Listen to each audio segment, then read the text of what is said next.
Bienvenidos una vez más a este tiempo de estudio bíblico en donde estamos compartiendo con usted los evangelios. Hoy estamos en Evangelio de Marcos capítulo 12. Hemos estado viendo cada uno de los capítulos de una forma general, de una forma edificante, extractando esos principios y esas profundas verdades espirituales que Dios comparte con nosotros. Qué bueno que usted sea interesado por edificar su vida en la palabra de Dios. Pongámonos en manos de nuestro Padre Celestial. Señor, aquí estamos, Señor, una vez más, para recibir de tu palabra, para ser edificados en tu perfecta voluntad. Bendícenos, Padre, y que cada día que pase podamos madurar nosotros. Te lo pedimos en el nombre de Cristo Jesús. Amén. Evangelio de Marcos, capítulo 12. El capítulo 12 tiene 44 versículos. Y los temas abordados en este capítulo 12 podemos, entre otros, mencionar los labradores malvados, el pagar impuestos, la pregunta sobre la resurrección, el gran mandamiento, de quién es hijo el Cristo, cuidado con los escribas y la ofrenda de la viuda. ¿Qué personajes podemos nosotros ver en este capítulo número 12 del Evangelio de Marcos? Nuestro Señor Jesucristo, los labradores malvados, los fariseos, herodianos, el César mencionado, saduceos, escribas y por último una viuda. A manera de introducción le quiero comentar lo siguiente, que los hechos presentados en este capítulo 12 pues es una continuación directa, por llamarle así, del capítulo 11, en donde hay un cuestionamiento de los sacerdotes, de los escribas, de los ancianos, con respecto a que le preguntaron al Señor Jesucristo con qué autoridad haces estas cosas, cuestionándole.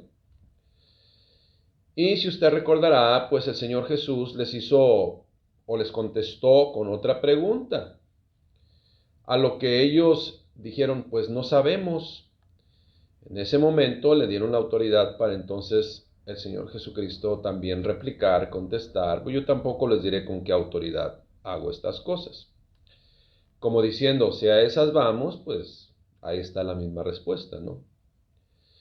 Y continúa pues con este capítulo 12 en ese mismo contexto de comentarios, de confrontación con los fariseos, con los religiosos, con los saduceos, en donde es un conflicto, por llamarle así, un conflicto eterno con aquellos que, por ejemplo, en el primer tema que vamos a ver, con aquellos que ya se sienten dueños de la iglesia, o personas también que se acercaron, ¿sí?, a la iglesia o en aquel tiempo a la sinagoga, supuestamente, pues con motivaciones de acercarse a Dios, pero realmente lo que tenían son otras motivaciones escondidas.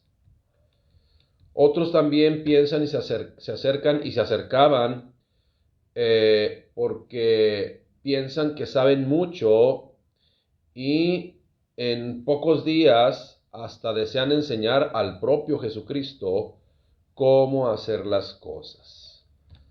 Otros desean insertar en la iglesia sus deshonestidades.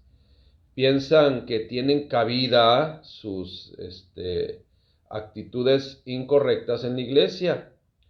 Y esto es una realidad. Bueno, que bueno que se acerquen a la iglesia pues toda clase de personas, algunas que andan extraviadas, otras más extraviadas.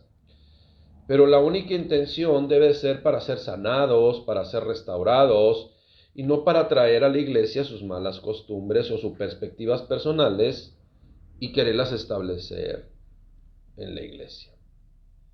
Como siempre, en este capítulo 12 observaremos cómo el Señor Jesucristo aprovechó cada confrontación con estos grupos de personas, aprovechó cada cuestionamiento para dar una profunda enseñanza que algunos la aprovecharon, otros no la aprovecharon.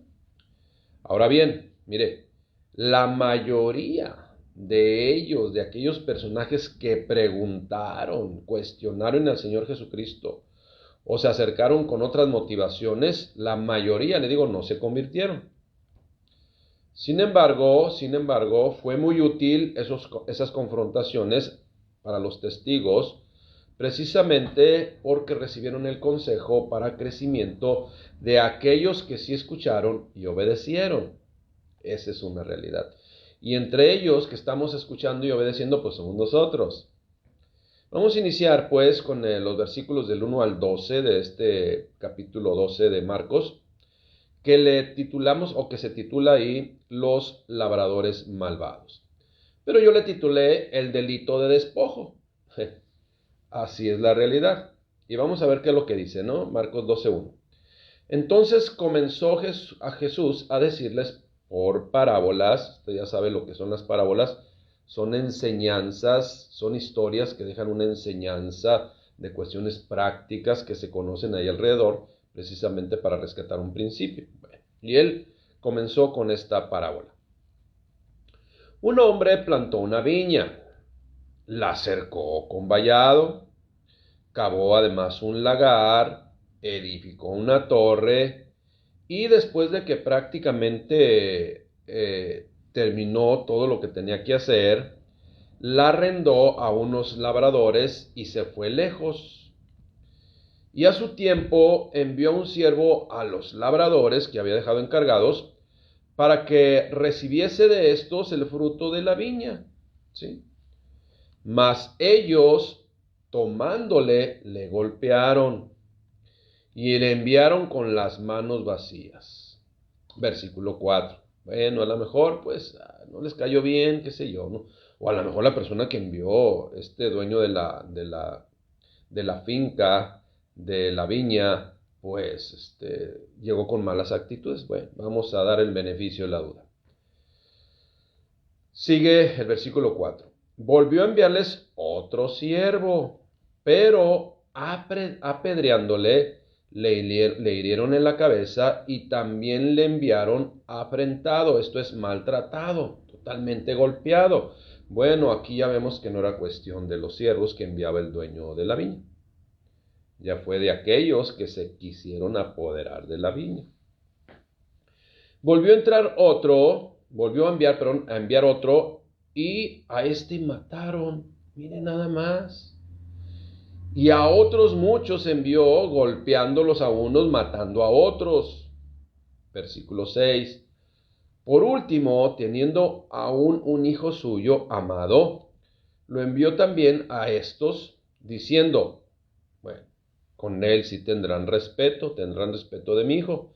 Mas aquellos labradores dijeron entre sí, este es el heredero, venid, matémosle, y la heredad será de nosotros. Y tomándole, le mataron y le echaron fuera de la viña. Entonces viene la pregunta del Señor Jesucristo, ¿qué pues hará el Señor de la viña? Vendrá y destruirá a los labradores y dará su viña a otros. Versículo 10. ¿Ni aún esta escritura habéis leído? La piedra que desecharon los edificadores ha venido a ser cabeza de ángulo. Parafraseando, lo que le está diciendo es, ¿no saben que la piedra sostiene todo? Sí, todo. La piedra del ángulo, cabeza de ángulo, es la que sostiene todo. Así es de que se les va a caer todo su circo, por llamarle así, ¿no? Sigue diciendo la pregunta, el versículo 11. ¿El Señor ha hecho esto y cosa maravillosa a nuestros ojos? Y procuraban prenderle, esto es, arrestarle, porque entendían, porque comprendían que decía contra ellos aquella parábola, pero temían a la multitud y dejándole se fueron. Es importante que nosotros tengamos conciencia que si se nos encomienda una responsabilidad, pues siempre vamos a estar bajo autoridad.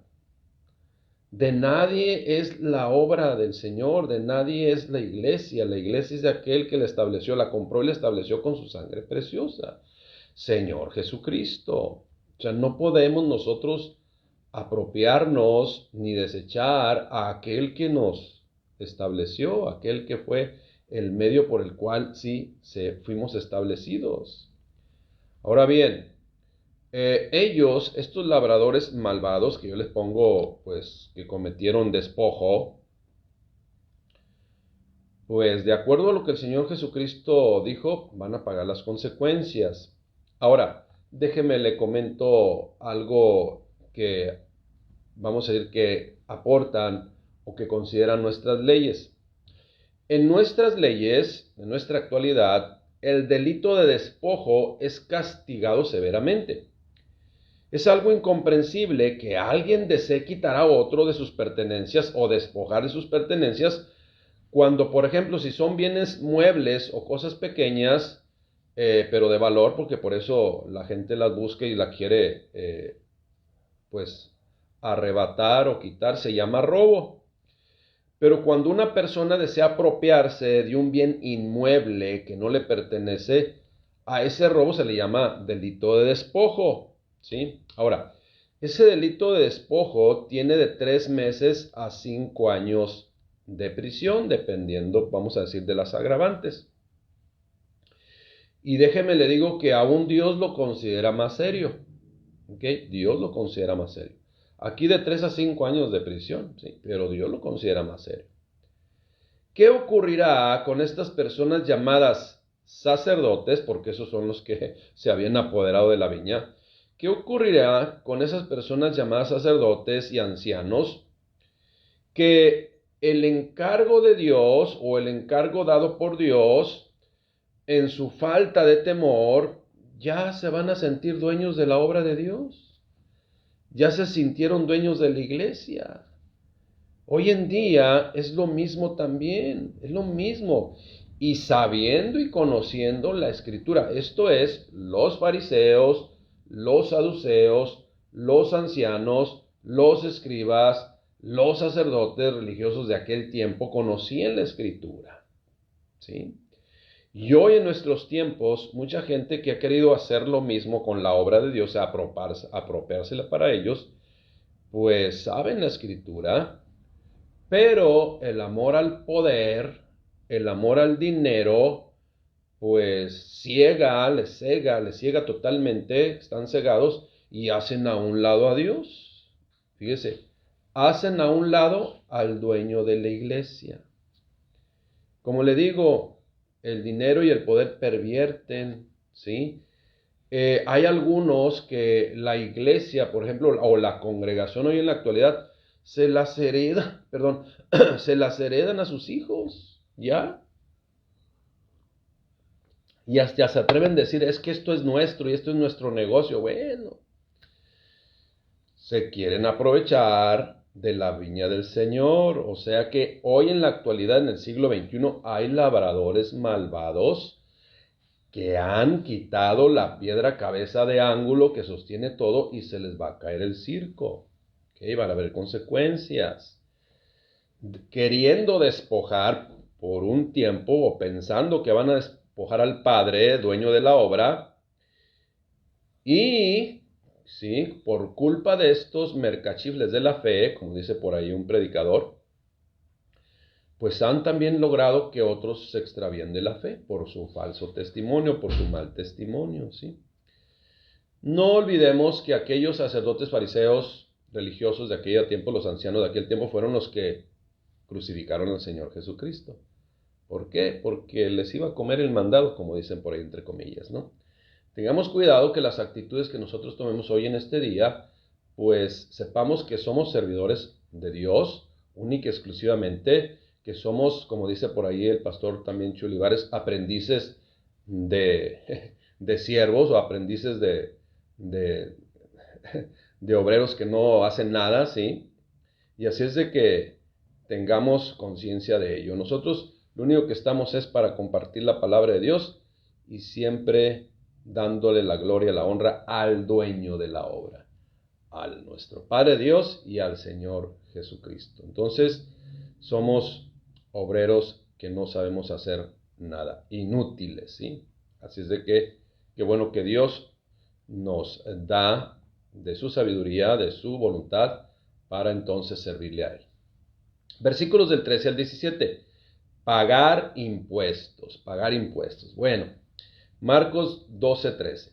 y le enviaron a algunos de los fariseos y de los herodianos, o sea, con mala intención, y le echaron pues al Señor Jesucristo a algunos de los fariseos y de los herodianos para que le sorprendiesen en alguna palabra. O sea, vayan y investiguen a ver qué está diciendo para poderlo arrestar y cumplir sus propósitos malignos. Y viniendo ellos, le dijeron con una voz hipócrita, porque pues fueron precisamente a querer encontrarlo en una situación comprometedora, y que se la plantearon muy bien, pero no sabían que estaban confrontándose o estaban enfrentando al mismo Dios y la vida eterna.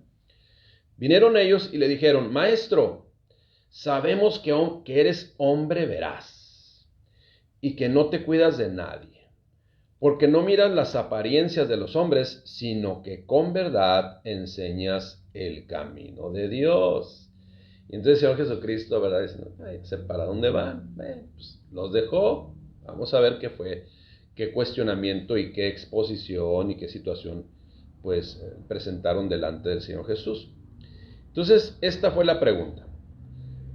Maestro, ¿es lícito dar tributo a César o no? Ahora, esta pregunta estaba bien elaborada, con intenciones totalmente, vamos a decir, malas, como dicen por ahí, en una mala leche. Entonces, ¿es lícito dar tributo al César o no? ¿Daremos o no daremos? ¿Debemos dar o no debemos pagar impuestos? Mas él, percibiendo la hipocresía de ellos, les dijo: ¿por qué me tentáis? ¿Por qué me tentáis? Tráiganme una moneda para que la vea. Entonces ellos se la trajeron y les dijo: ¿de quién es esta imagen y la inscripción que viene en esta moneda? Pues ellos le dijeron: del César. Respondiendo Jesús les dijo: miren, sencillito, den a César lo que es del César y den a Dios lo que es de Dios. Y entonces estos fariseos hipócritas y herodianos hipócritas, ¿sí? Pues se maravillaron de él, o sea, dijeron: wow, o sea, y ahora, ya imagino, ¿no? Diseñando la pregunta clave para poder hacerlo caer, y no esperaban tal respuesta. Pues. Bueno. Ahora, esta enseñanza, que dar al César a lo que es del César y a Dios lo que es de Dios, pues la saben muchas personas, sean creyentes o no. Lo importante, como siempre, no es saber la historia. Bueno, hay que conocer la historia para rescatar los principios. Lo importante no solamente decir, dar a César lo que es de César y a Dios lo que es de Dios. ¡Wow! ¿Sí? Pero ni saben de qué se trata, ¿no? Bueno, debemos pues de rescatar los principios que desea enseñar el Señor Jesucristo y aplicarlos a nuestra vida como seres humanos. Mire, ¿dónde estaba esta pregunta maliciosa? Mire, cualquiera que evadiera el pagar impuestos enfrentaba castigos. Los judíos detestaban pagar impuestos a Roma porque el dinero sostenía a sus opresores y también pues les daba más poder y despotismo. Mucho del dinero también de los impuestos se destinaba para mantener templos paganos y también darse una vida lujosa a aquellos pues que se servían de los impuestos. Eso ya no sucede en nuestra actualidad. Bueno, los fariseos pues y los herodianos esperaban atrapar a Jesús con el asunto de los impuestos. Mire, le digo dónde estaba la trampa. Si decía un sí, se metía en problemas. Y si decía un no, se metía en problemas también. O sea, un sí significaría respaldar a Roma, lo que haría que la gente se volviera en su contra, que no querían pagar impuestos. Y un no, pues le traería acusaciones hasta legales de traición y rebeldía contra Roma, ¿no? ¿Por qué? Pues porque estaba violentando sus leyes, tenían que pagar impuestos. Comento, para finalizar en este pasaje bíblico o en esto de dar a César lo que es de César y a Dios lo que es de Dios. Hay que pagar impuestos, hermanos. Sí, efectivamente. Hay que llevar nuestra vida acorde con lo que Dios ha establecido. Y Dios nos dice que respetemos a las autoridades. Y los impuestos es una contribución que debemos hacer, pues para que haya los servicios públicos que tenemos. Que falta mucho por hacer, sí. Que falta mucho por administrar sabiamente, sí. Pero pues siempre ha sido así. ¿Okay? Ahora bien, hay que obedecer a Dios indefectiblemente, hermanos. Entonces, ¿hay que dar al César lo que es de César? Sí. ¿Hay que dar a Dios lo que es de Dios? Sí, indefectiblemente. Ahora, como creyente, si habéis gustado la benignidad del Señor, pues hay que dar a César lo que es de César y a Dios lo que es de Dios. Versículos 18 al 27. Y en todos los aspectos, hermanos, en todos los aspectos, todas sus ordenanzas tenemos que llevarlas a cabo. ¿Por qué? Porque es fruto de un hijo de Dios. Porque un hijo obedece a su padre. Nada más, por eso. Versículos 18 al 27. Vinieron e hicieron otra pregunta. ¿Quiénes? Los saduceos. Okay. Pregunta sobre la resurrección.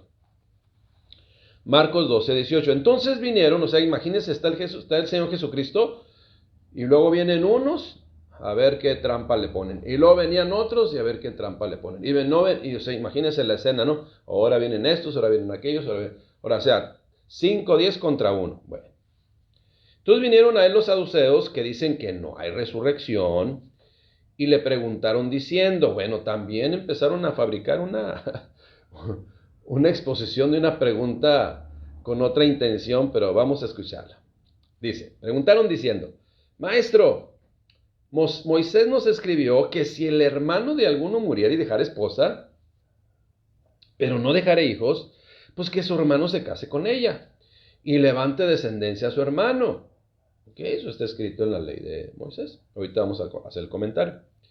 O en la ley de Dios dada a Moisés, pues. Entonces ya viene la descabellada exposición de su caso. Versículo 20. Hubo 7 hermanos. El primero tomó esposa y ¿sabe qué? Murió sin dejar descendencia. El segundo, pues, de acuerdo a lo que estableció Dios a través de Moisés, pues se casó con ella, pero también murió y tampoco dejó descendencia. Y el tercero de la misma forma. Versículo 22. Y así los 7, y todos se murieron y no dejaron descendencia. Uy, ya casi se le llama aquí este versículo bíblico la viuda negra, ¿no? Pero esas historias de repente que inventan solamente para pues, encontrar en el Señor Jesucristo alguna falla, o también espero que hayan buscado una respuesta, pues, honesta, ¿no? O con una honestidad en su pregunta. Pero no fue el caso. Bueno, entonces el Señor Jesucristo a esta pregunta, porque todavía viene la pregunta, en la resurrección, pues, cuando resuciten de estos 7 varones, ¿no? Que se casaron con la misma mujer y que fallecieron. ¿De cuál de ellos será ella mujer? Ya que los 7 los tuvieron por mujer. Entonces el Señor Jesucristo, wow, estos están buenos para Hollywood. Bueno, entonces respondiendo Jesús les dijo, ¿no erráis por esto? ¿Porque ignoráis las Escrituras y el poder de Dios? O sea, esto que está diciendo aquí, no erráis por esto porque ignorar las Escrituras y el poder de Dios, le está diciendo, ¿saben qué? De la ley no saben nada, con esa pregunta que me están haciendo y con esa exposición que me están haciendo. Les dijo, porque, le voy a decir por qué. Porque cuando resuciten de los muertos, ni se casarán ni se darán en casamiento. O sea, el casamiento es para esta vida. Ya después de esta vida ya ni se darán, ni se casarán ni se darán en casamiento. Y luego dice, sino que serán como los ángeles que están en los cielos. Aguas, cuidado, ¿sí? Ahora sí que no hagamos herejías aquí. No está diciendo que serán ángeles. ¿ok? Para que no saquen ahí sus mentiras y sus interpretaciones incorrectas, nadie, o si alguien lo escucha, pues no se vaya ahí con la mentira. Está diciendo el Señor Jesucristo que serán como los ángeles en ese respecto, que ellos tampoco se casan ni se dan en casamiento, ¿ok? Para que no nos vayamos a perder ahí, porque acuérdense que en este mundo hay de todo, ¿sí? Okay.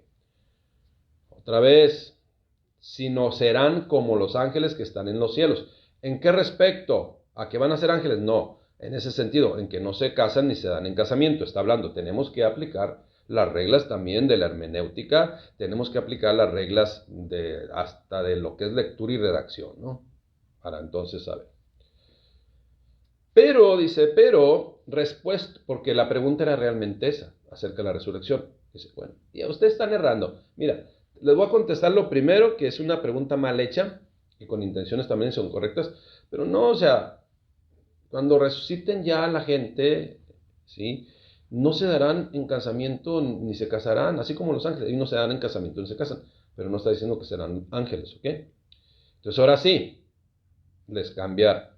Pero con respecto a lo que verdaderamente están preguntando, porque era una pregunta pues con maña, ¿no? Pero respecto a que los muertos resucitan, bueno, les voy a decir lo siguiente.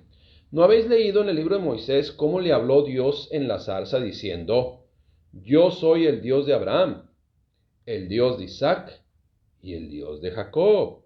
¿Sí? Dios no es Dios de muertos, sino de vivos, así que vosotros os erráis en todos los aspectos.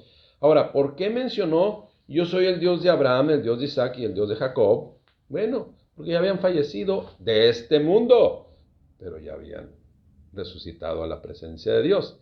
¿Quién se apareció en la transfiguración con Jesús?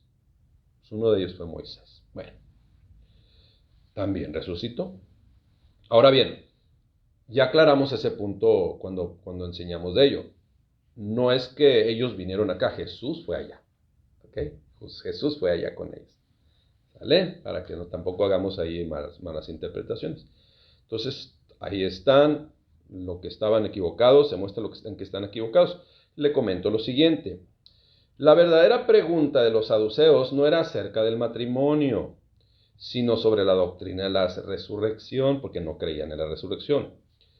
Después que los fariseos y los herodianos fallaron una vez más en atrapar a Jesús con el asunto de los impuestos, los saduceos volvieron a la carga con otra cuestión que al parecer no podía fallarles. Se trataba de una pregunta que usaron con mucho éxito contra los fariseos, porque los fariseos no daban respuesta, no podían dar respuesta. El detalle aquí es que los saduceos pues no creían en la vida después de la muerte, en la resurrección, no la creían. Así es de que con respecto a esta pregunta, la ley del Antiguo Testamento, cuando el marido de una mujer moría sin dejar descendencia, el hermano del muerto tenía que casarse con la mujer a fin de asegurar hijos que cuidaran a la viuda y permitieran que la línea familiar no se interrumpiera. Esa era la intención. Y en relación a lo que viene después de esta vida, debemos saber esto, ¿sí? Cuando partamos, porque todos nosotros vamos a partir de esta vida.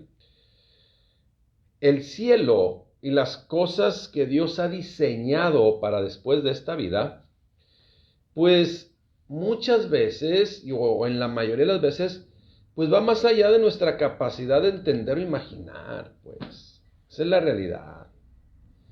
¿Cuál debe ser nuestra actitud como estudiosos de la palabra de Dios para conocerle a Él y saber qué obedecer? Bueno, debemos pues cuidarnos de no formular preguntas o cuestionamientos que rayan en lo, vamos a decir, pues en lo trivial o no sé cómo decirlo, en lo que es secundario, por llamarle así, ¿no? Secundario.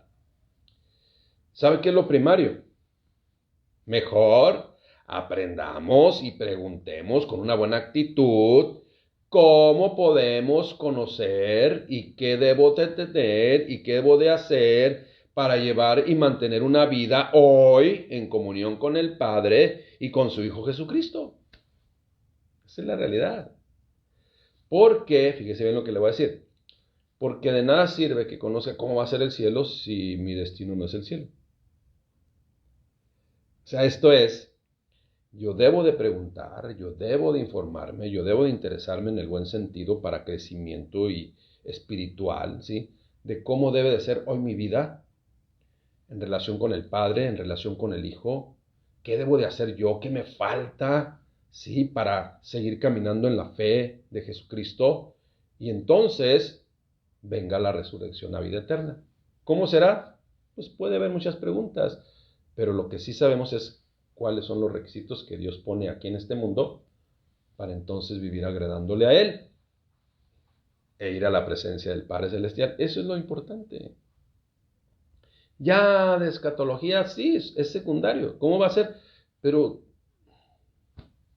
pues mire, con esto ya le aterrizo la idea, ¿no? ¿Cómo va a ser el cielo? Exactamente cómo va a ser el cielo, no lo sé, pero hoy invirtamos nuestra vida para precisamente en ese momento preciso que Dios decida poder conocer el cielo. ¿Okay? Ahora bien, estos saduceos, estos fariseos, estos escribas, sacerdotes y ancianos deberían de preguntar mejor, ¿sí? Pues a lo mejor si no se arrepintieron, pues ¿cómo va a ser el infierno? Porque es el que van a conocer. ¿Me explico? Bueno, iglesia, ya lo dije así, ¿no? Pero, pues no, deberían de mejor preguntar, haberse acercado al Señor Jesucristo con un corazón correcto, decir, Señor, ¿qué debo de hacer para dar la vida eterna? Entonces ya el Señor les explicaba y corrigieran su actitud, se arrepintieran, dejaran sus malas obras y creyeran en Dios. Esa es la realidad, eso es lo que se requiere. Confesión y fe, arrepentimiento y fe verdadera y dar frutos dignos de arrepentimiento, viviendo pues como Dios ha diseñado la vida. Para que entonces podamos conocer cómo es el cielo. Gloria a Dios. Amén. El gran mandamiento, versículos del 28 al 34. Marcos 12, 28 dice, otra vez los escribas. Ya ve, esto es lo que está hablando todo este capítulo. Puras confrontaciones con esos malintencionados. Marcos 12, 28. Acercándose uno de los escribas, que los había oído disputar y sabía que les había respondido bien todo esto que estaba escuchando, le preguntó, Señor, ¿cuál es el primer mandamiento de todos? Jesús le respondió, el primer mandamiento de todos es, oye Israel, el Señor nuestro Dios, el Señor uno es. Y amarás al Señor tu Dios con todo tu corazón y con toda tu alma y con toda tu mente y con todas tus fuerzas. Este es el principal mandamiento. Y el segundo es semejante, amarás a tu prójimo como a ti mismo. No hay otro mandamiento mayor que eso, porque de aquí parte todo. Eso es lo que está diciendo. ¿Hay otras cosas más que hacer? Sí, pero de aquí parte todo. ¿Okay? Si no, vayamos al decálogo, pues hay otras cosas. Son principios elementales que como creyentes debemos pues tener. Entonces el escriba le dijo, bien maestro, bien, ¿verdad has dicho que uno es Dios y no hay otro fuera de él? Y el amarle con todo el corazón, con todo el entendimiento y con toda el alma y con todas las fuerzas y amar al prójimo como a uno mismo es más que todos los holocaustos y sacrificios que podamos hacer. Jesús entonces vio algo diferente en pues escriba, ¿no? Algo diferente, lo cual le contestó precisamente después de estos comentarios que hizo el escriba. Jesús entonces, viendo que había respondido sabiamente, le dijo, no estás lejos del reino de Dios. No estás lejos del reino de Dios, te falta poquito, ¿verdad? Hermanos, que no nos falte poquito a nosotros, estemos en el reino de Dios. Y ninguno osaba preguntarle ya, porque pues ahora sí que tenía respuestas para todos. Este hombre, pues, al cual le dijo no estás lejos del reino de Dios, captó el propósito de la ley de Dios como a menudo se enfatiza en el Antiguo Testamento. ¿Qué es lo que el Antiguo Testamento da? Pues el amor sincero, ¿sí? Es mejor que el cumplimiento solamente externo, de apariencia, y que la verdadera obediencia a Dios precisamente proviene del amor a Dios. Debido a que todo el Antiguo Testamento nos guía a Cristo, otra vez lo repito, todo el Antiguo Testamento nos guía a Cristo, el próximo paso de Jesús, pues, fue ese que era más difícil, pues ir a la cruz, ¿sí? Ir a la cruz. Pero acuérdense que ya Isaías lo dijo y algunos otros de los profetas, varón de dolores, experimentado en quebrantos. Bien. Siguiente tema es, y que es una pregunta, es, ¿de quién es el Hijo del Cristo, pues? ¿De quién es el Hijo del Cristo? Estamos confundidos. Bueno, Marcos 12:35. Enseñando Jesús en el templo decía lo siguiente: ¿cómo dicen los escribas que el Cristo es hijo de David? A ver, ¿cómo está esto? ¿Cómo dicen los escribas que el Cristo es hijo de David? Porque el mismo David dijo por el Espíritu Santo, o sea, guiado por el Espíritu Santo, habló, pues profetizó. Dijo el Señor a mi Señor: siéntate a mi diestra hasta que ponga tus enemigos por estrado de tus pies. David mismo le llama Señor, pues, ¿cómo es su hijo? O sea, ¿cómo es su descendiente? ¿Sí? Y gran multitud del pueblo le oía de buena gana, o sea, había aceptación de lo que estaba diciendo, y esto era una pregunta clave, o era un comentario clave. O sea, ¿cómo si es descendente de David, entonces David en el Salmo 110:1, menciona cómo David, si el Cristo, si el Mesías es hijo de David, como dijo el Señor a mi Señor, si todavía no nacía, bueno. Porque Él es sempiterno, pues Él estaba en la misma creación, lo dice la Escritura. Hagamos al hombre conforme a nuestra imagen, conforme a nuestra semejanza. Jesús citó pues el Salmo 110:1.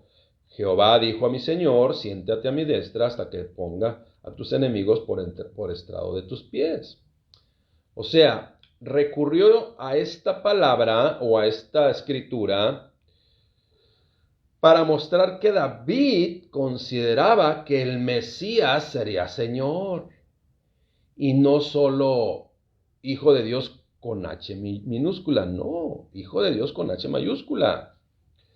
Ahora, los líderes religiosos no entendían que el Mesías prometido sería mucho más que un ser humano descendiente de David. Sería Dios mismo en forma de hombre. Jesús lo demostró, pero no todos lo pudieron ver. Porque no todos tuvieron ojos para ver ni oídos para oír. Esa es la realidad. ¿Cómo estamos de nuestros ojos y cómo estamos de nuestros oídos nosotros? Bueno, cada quien. Versículos 38 al 40. Una advertencia del Señor Jesucristo. Cuidado con los escribas. ¿Sí? Cuidado con los escribas. Marcos 12:38. Palabras de nuestro Señor Jesucristo. Y les decía en su doctrina. ¿Quién? El Señor Jesús. O sea, en su enseñanza, en su disertación que estaba ahí dando al pueblo en ese momento. Guardaos de los escribas. Cuídense de ellos, que gustan de andar con ropas largas y aman las salutaciones en las plazas y también aman las primeras sillas en las sinagogas y los primeros asientos en las cenas. Cuidado con ellos, que devoran las casas de las viudas y por pretexto hacen largas oraciones. Estos recibirán mayor condenación.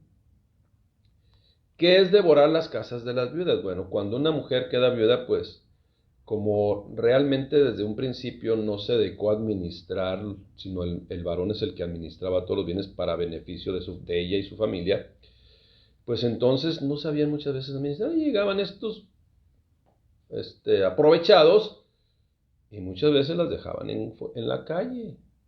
¿Por qué? Porque sus intereses eran otros. Si queremos parafrasear, cuando dice que devoran las casas de las viudas, dice: y ellos son los que roban las casas de las viudas y luego hacen oraciones muy largas, pero Dios los castigará más duro que a los demás. ¿Okay? Van a estar donde están las llamas más fuertes, ¿no? Jesús advirtió en ese momento y nos advierte también hoy a nosotros, que nos cuidemos contra supuestos maestros religiosos que son falsos. Oye, que yo soy evangelista, ¿sí? ¿Y a qué congregación perteneces que fue la que te envió? No, yo soy directamente con Dios. Yo no dependo de ninguna aquí autoridad humana. Cuidado con esos, güey. Solamente les advertimos también, ¿sí? La advertencia ahí está. Cuidado con esos supuestos maestros religiosos a quienes les encanta parecer santos y recibir honores y pleitesía y que les reciban y otros hasta que les besen las manos, cuando en realidad pues es pura hipocresía.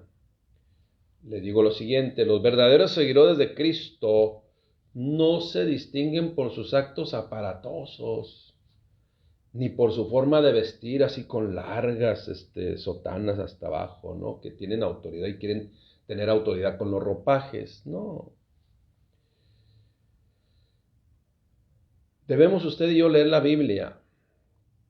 Debemos usted y yo conocer lo que es la palabra de Dios para que nos pongamos en nuestro lugar. Acuérdese que en Dios, en Jesucristo, no hay grande ni pequeño, todos somos iguales. Algunos tienen más responsabilidad, otros menos responsabilidad, delante de Dios. Tengamos cuidado, ¿sí?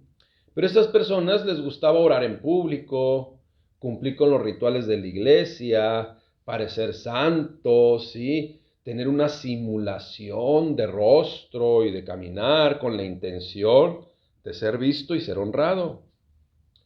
Pero lo más importante, hermanos, para saber si son o no son de Dios y verdaderamente siervos de Dios, pues observemos los frutos del diario vivir, nada más, es eso. Observemos los frutos del diario vivir, ¿ok? Muchos pseudo ministros o pastores o qué sé yo, religiosos en cualquier área, no se dan a conocer a la gente, no conviven con la gente, pues no vaya a ser que les conozcas tal y como son, esa es la realidad, ¿no? Jesucristo anduvo con la gente y se mostró tal y como era, y eso le dio autoridad. Por último, viene de los versículos 41 al 43 la ofrenda de la viuda. Marcos 12:41. Estando Jesús sentado delante del arca de la ofrenda, y mirando cómo el pueblo echaba dinero en el arca, esto es en el lugar donde ponían para depositar el dinero, dice, y muchos ricos echaban mucho, pero vino una viuda pobre y echó 2 blancas, o sea, un cuadrante.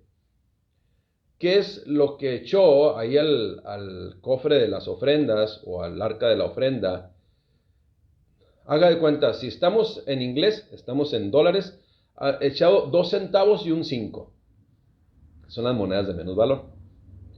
Y si estamos acá hablando de pesos, pues echó 2 de 50 centavos de chiquititas, 2 de 50 centavos y una de a peso. Es lo que está diciendo. Entonces, llamando Jesús a los discípulos, les dijo, de cierto os digo que esa viuda pobre que echó 2 centavos y una de a 5, o 2 de 50 centavos y un peso, echó más que todos los que han echado en el arca, ¿sí? Porque todos han echado de lo que les sobra, pero esta de su pobreza echó todo lo que tenía, echó todo su sustento. Ahora, yo le aclaro y le enseño. De ninguna manera el Señor Jesucristo estaba diciendo que demos más o que demos menos. No, de ninguna manera. Lo que está señalando Él, simple y sencillamente, es lo importante de que no es lo que se da a Dios o cuánto se da a Dios, ¿sí? Sino que sea lo justo, que sea del corazón, que sea algo para, en ese tiempo, para aportar, obviamente, para el mantenimiento del templo, hoy para el mantenimiento de la congregación. Eso lo estableció Dios mismo y Dios quería que se cumpliera. Y el Señor Jesucristo, mire, todos, qué bueno que están cumpliendo, y gracias damos por cada uno de ellos. Pero aquella mujer viuda, aunque echó 2 monedas de a centavo y una de 5, estoy parafraseando en nuestro tiempo, ahí dice que 2 blancas, ¿sí? O sea, un cuadrante, que eran las monedas de menor valor, echó más que todos. O sea, el Señor no dice, tú echaste más, tú echaste menos, no, ve el corazón. ve el corazón, ve la entrega, ve esa convicción. Mire, pero hoy en nuestra actualidad, por ejemplo, ¿no? Muchos creyentes se pintean el domingo, no asisten a la congregación para no dar, ¿verdad? Así, para escaparse. Y otros dicen, hoy gané muy poco, bien poquito, no, casi no me alcanza. Hermanos, no importa la cantidad, Dios no se fija en la cantidad, nadie se debe fijar en la cantidad, lo importante es obedecer a Dios, porque si obedecemos a Dios en todas las áreas va a haber bendición. Esa es la realidad. Qué gran edificación, concluyo con esto de este capítulo 12. Qué gran edificación, hermanos, recibimos cuando verdaderamente leemos con atención la palabra de Dios. Y que sepamos que Dios nos quiere que aprendamos, nos quiere enseñar por medio de cada pasaje bíblico de cómo hacer las cosas, cómo vivir agradando a nuestro Señor. Pero también nos enseña y nos pone ejemplos ahí en la propia Escritura de cómo no hacer las cosas. Y no repetir una vez más la historia desempeñando pues el papel de un fariseo, de un fariseo del siglo XXI, de un saduceo del siglo XXI, un escriba o un anciano religioso del siglo XXI, o anciano o religioso del siglo XXI. Esperamos pues que cada uno de ellos que se acercó al Señor Jesucristo y le cuestionó solamente para afectarle, se haya arrepentido a tiempo. Eso es lo que esperamos todos, se haya arrepentido a tiempo, ¿sí? Cualquier persona que se acerque a la iglesia con otras motivaciones, que la palabra de Dios le ministre, que la palabra de Dios le purifique, que la palabra de Dios le haga cambiar de manera de pensar, y entonces se cumple el propósito de Dios para cada una de la vida de cada persona. Amén. Que Dios les bendiga, esperando seamos edificados siempre con la predicación del Evangelio. Dios les bendiga.